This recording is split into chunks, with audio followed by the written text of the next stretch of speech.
रूपा अपना पिज्जा का ठेला लेकर जा रही थी। ले लो, गरम पिज्जा ले लो, वेज पिज्जा, चीज पिज्जा ले लो। बहुत दिनों से रूपा का पिज्जा का धंधा कुछ ठीक से नहीं चल रहा था। ग्राहक उसके ठेले के पास से गुजरते थे, लेकिन पिज्जा खरीदने के लिए नहीं रुकते थे। तभी वहाँ रूपा के पिता की उम्र का किशोरी लाल आया। किशोरी लाल सीटी बजाते हुए, अरे वाह, आज तो लगता है मेरी नसीब बहुत जोरों पर है। सुबह सुबह चिकनी चमेली के दर्शन हो गए। मेरा रास्ता छोड़िए। अरे रास्ता छोड़े मेरे दुश्मन।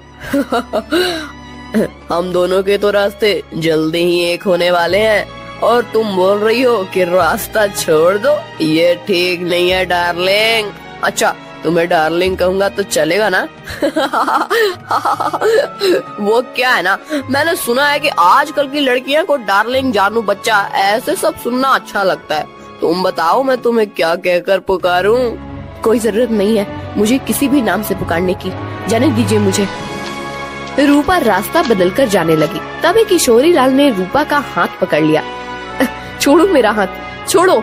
अपनी बेटी की उम्र की लड़की का हाथ पकड़ने में शर्म नहीं आती तुम्हें किशोरी लाल? किशोरी लाल नहीं, सुनिए जी कहकर बुलाओ मुझे। और मुझे शर्माने की जरूरत नहीं है। शादी होने वाली है हमारी। तुम्हारी उस जुआरी बाप ने मुझसे कर्जा लिया था। कर्जा नहीं चुका पाया, इसलिए अपना घर उसने मेरे नाम पर दिया। ये तो मेरी रहमत समझो कि मैंने तुम लोगों को घर से बाहर नहीं निकाला। ये करके भी वो रुका नहीं, फिर से जुआ खेलने के लिए मुझसे पैसे लिए और कहा कि अगर पैसे नहीं चुका पाया तो मेरी बेटी से शादी कर लेना। अब एक तो तुम्हारे बाप को कहो कि मेरे पैसे लौटाए, नहीं तो तुम मुझसे शादी करने के लिए तैयार हो जाओ। हाँ। रूपा मायूस होकर घर चली आई। उसने अपनी माँ भारती को रोते हुए सब बात बता दी। तभी रूपा के पिता, अरे सही तो कह रहे थे सेठ, तुम्हारे तो नसीब खुल गए हैं कि इतने अमीर आदमी से तुम्हारी शादी होगी।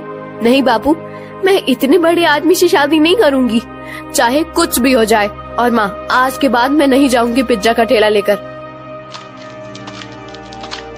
रूपा अंदर जाकर रोने लगी। अगले दिन से भारती पिज्जा बेचने जाने लगी। कुछ दिन हो गए, लेकिन फिर भी जितनी जरूरत थी उतना धंधा नहीं हो रहा था। भारती बहुत परेशान हो गई थी। दिन भर पूरे गांव में घूमने के बाद रात को भारती घर जा रही थी। वो एक जगह पर बैठ गई। हे भगवान, और कितनी परीक्षा लोगे हमारी। इतनी मेहनत करके भी पैसे हाथ में नहीं आते। पति है जिसे जुआ खेलने से फुर्सत नहीं मिलती। एक लौती बेटी है, इतनी रूपवती है, लेकिन उसके पीछे वो किशोरी लाल पड़ा है। मेरी बेटी को उस किशोरी लाल के चंगुल से कैसे बचाऊं? पता नहीं ये पिज्जा का धंधा क्यों चल रहा है। अगर पैसे नहीं मिले तो क्या करूंगी? भारती अपने आप से बात कर रही थी। तभी उसके पास एक बूढ़ी दादी आकर बैठ गई। क्या हुआ बेटी, क्यों रो रही हो? क्या बताऊं अम्मा, मेरे जीवन में इतनी परेशानियां हैं कि क्या कहूं। भारती ने अपनी राम कहानी बूढ़ी अम्मा को बताई। बेटा ये लो, कल से तुम ये मसाला डालकर पिज्जा बनाना। देखना, इस जादुई मसाले से जो पिज्जा बनेगा उसका स्वाद के चर्चे दूर दूर तक होंगे। जल्द ही तुम्हारी सारी परेशानियां दूर हो जाएंगी। भारती को वो मसाला देकर बूढ़ी अम्मा गायब हो गई। अगले दिन भारती ने उस जादुई मसाले से पिज्जा बनाया। अरे वाह माँ, आज तो पिज्जा की खुशबू बहुत अच्छी आ रही है। मैं एक खाकर देखूं? वाह माँ, ये तो सच में बहुत अच्छा बना है। कैसे बनाया तुमने ये? इसमें कुछ अलग डाला है क्या तुमने?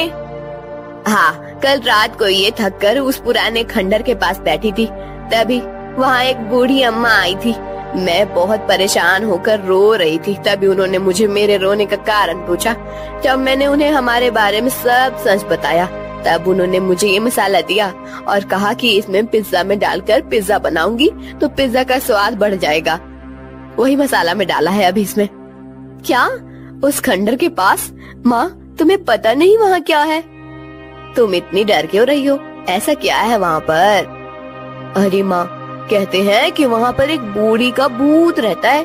तुम्हें जो बूढ़ी अम्मा मिली थी, कहीं वो वही भूत तो नहीं थी? ये क्या बोल रही हो तुम बेटा?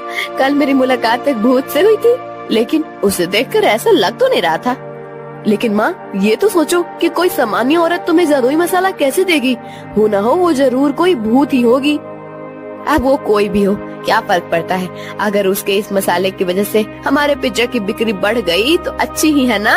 सोचो, हम उस किशोरी लाल के सारे पैसे चुका देंगे तो उसे तुम्हारा पीछा छोड़ना होगा। हाँ, ये बात तो है। सिर्फ एक बात याद रखना, किसी को कानो कान खबर ना हो कि हमें किसी भूतनी ने जादुई मसाला दिया था। भारती अपना ठेला लेकर निकल पड़ी। जादुई पिज्जा की महक पूरे गांव में फैल रही थी। अरे भारती, आज तो बहुत बढ़िया खुशबू आ रही है तुम्हारे ठेले से। जरा एक दो पिज्जा खिलाओ तो। भारती ने लालचंद को गर्मा गर्म पिज्जा सॉस के साथ दिया। लालचंद पिज्जा खाने लगा। अरे वाह, क्या स्वाद है! वाह वाह, मजा आ गया। भारती, क्या खूब पिज्जा बनाया है। आज तुमने सच में दिल खुश हो गया। वैसे तो मुझे ये पिज्जा विज्जा कुछ खास पसंद नहीं है। ये तो सारे नए जमाने के चोचले हैं, लेकिन उसकी सुगंध इतनी अच्छी आ रही थी कि मेरा जी मचल गया। ओह, ये लो पैसे, और एक काम करो, 4 पिज्जा पैक करके देना, घर पर ले जाता हूँ, बच्चों को बहुत पसंद आया। लालचंद की आवाज सुनकर कुछ और लोग वहाँ आ गए और पिज्जा खरीदने लगे। भारती बहुत ज्यादा खुश हो गई, क्योंकि आज उसकी बोनी ही एकदम बढ़िया हो गई थी। कुछ देर के बाद भारती गांव से होकर कॉलेज पर चली गई। कॉलेज के बहुत सारे बच्चों ने पिज्जा खरीदा। दोपहर तक सारे पिज्जा खत्म हो गए। भारती घर आ गई। माँ, इतनी जल्दी आ गई आज? अरे पूछो ही मत, आज तो गजब हो गया। सच में उस मसाले ने तो कमाल कर दिया। जब मैं यहाँ से निकली, थोड़ी दूर पर लालचंद सेठ मिल गए। पिज्जा की खुशबू से घींचे चले आए। 2-3 पिज्जा खा लिए उन्होंने और 4 पैक करके घर ले गए। इतनी तारीफ कर रहे थे पिज्जा की कि क्या ही बताऊं। उनकी आवाज सुनकर कुछ और गांव वाले आए और उन्होंने भी पिज्जा खरीद लिया। आज तो बहुत अच्छी बोनी हो गई थी। फिर मैं कॉलेज पर चली गई। वहाँ भी बच्चों की खाने की छुट्टी हुई थी। क्या कहते हैं उसे? हाँ, रिसेस। बहुत से बच्चे बाहर आए और पिज्जा लेकर चले गए। सारे पिज्जा खत्म हो गए। अरे वाह, मतलब भूतनी ने दिए हुए मसाले ने आपका काम कर दिया। माँ, अगर रोज ऐसे ही पिज्जा की बिक्री होने लगी तो बहुत जल्द हम सारा कर्जा चुका देंगे। हाँ बेटा, ऐसा ही होगा। एक दिन, रूपा, मैं सोच रही हूँ कि मैं दोपहर को घर आ जाती हूँ। बाद में पूरा टाइम मैं खाली बैठ रहती हूँ, तो क्यों न शाम के समय भी पिज्जा का ठेला लगाना शुरू कर दूँ। लेकिन माँ, तुम कितना काम करती हो? शाम को भी काम करोगी तो थक नहीं जाओगी? थक तो जाऊंगी, लेकिन सोचो, मुनाफा भी तो दुगना हो जाएगा। अगले दिन से भारती शाम के समय भी जादुई पिज्जा का ठेला लगाने लगी। उसे दुगना मुनाफा होने लगा। कुछ दिनों में भारती के पास बहुत सारे पैसे जमा हो गए। एक दिन वो कर्ज के सारे पैसे लेकर किशोरी लाल के कोठी पर चली गई। आओ आओ भारती, आज सुबह सुबह मेरी कोठी पर। लगता है शादी की बात करने आई हो। किशोरी लाल, मैं पागल नहीं हूँ जो मेरी रूपवती बेटी का हाथ उसके बाप की उम्र के आदमी के हाथ में दे दूँ। बिल्कुल, तुम पर ही गई है तुम्हारी बेटी। कुछ दिन पहले वो भी यही कह रही थी, लेकिन शायद तुम दोनों को अभी तक समझ नहीं आया है कि रमेश ने ही मुझसे वादा किया है कि अगर उसने लिए हुए कर्जे को वो चुका नहीं पाया तो वो रूपा का हाथ मेरे हाथ में दे देगा, और तुम लोग तो मुझे पैसे वापस करने से रहे। तो तुम्हारे पास चारा ही क्या है? अपने सपनों से बाहर आओ किशोरी लाल। कहीं ये कांच का सपना टूट गया तो उस टूटी हुई कांच के टुकड़े आँखों में चुभ जाएंगे और आँखों से खून बहने लगेगा। ये लो, मैं पैसे लेकर आई हूँ। तुम्हारा सारा कर्जा सूद समेत लौटा रही हूँ। क्या? कैसे? वो भी इतने सारे पैसे आए कैसे तुम्हारे पास? ये ले तेरे पैसे, और आगे से मेरे दरवाजे पर आने की जरूरत मत करना। और हाँ, मेरी बेटी को आँख उठाकर भी मत देखना आज के बाद। भारती किशोरी लाल के कोठी से चली गई। किशोरी लाल अपने कंप्यूटर के सामने बैठकर स्टॉक एक्सचेंज में ट्रेड करने लगा। कुछ दिनों के बाद भारती को कॉलेज के कैंटीन में पिज्जा बनाने का काम मिल गया। उसने अब पिज्जा का ढाबा शुरू कर दिया था। दोपहर में भारती कॉलेज के कैंटीन में काम करती थी और शाम को रूपा के साथ मिलकर अपना पिज्जा ढाबा चलाती थी। एक दिन किशोरी लाल के कोठी पर, पापा आप ऐसे सर पर हाथ रखकर क्यों बैठे हैं?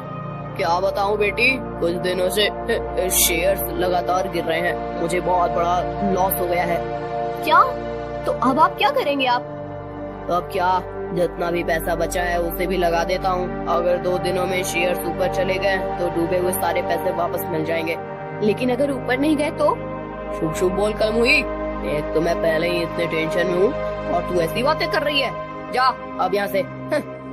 3 दिन बीत गए लेकिन शेयर मार्केट ऊपर नहीं आया। किशोरी लाल के बच्चे खुचे पैसे भी डूब गए। उसे अपनी कोठी भी बेचनी पड़ी। अब किशोरी लाल रास्ते पर आ गया था।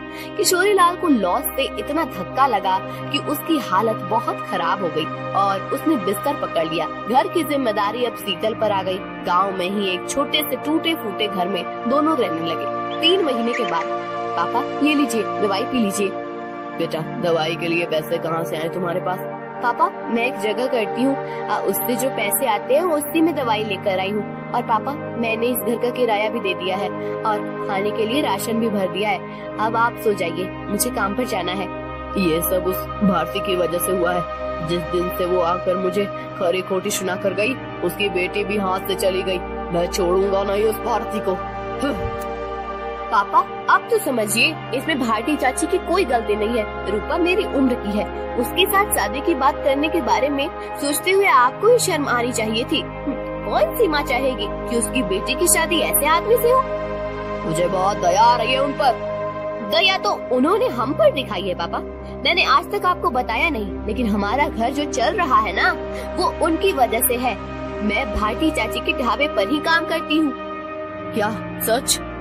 हाँ पापा, आपने उनके साथ इतना बुरा किया, उनका घर ले लिया, फिर भी उन्होंने हमारे बुरे वक्त में हमें सहारा दिया है। किशोरी लाल शीतल की बात सुनकर हक्का बक्का रह गया। उसने भारती को घर बुलाकर माफी मांगी। रूपा से बदतमीजी करने के लिए रूपा से भी माफी मांगी। शीतल भारती के साथ काम करते हुए पैसे कमाने लगी और धीरे धीरे उनकी भी जिंदगी सुधर गई।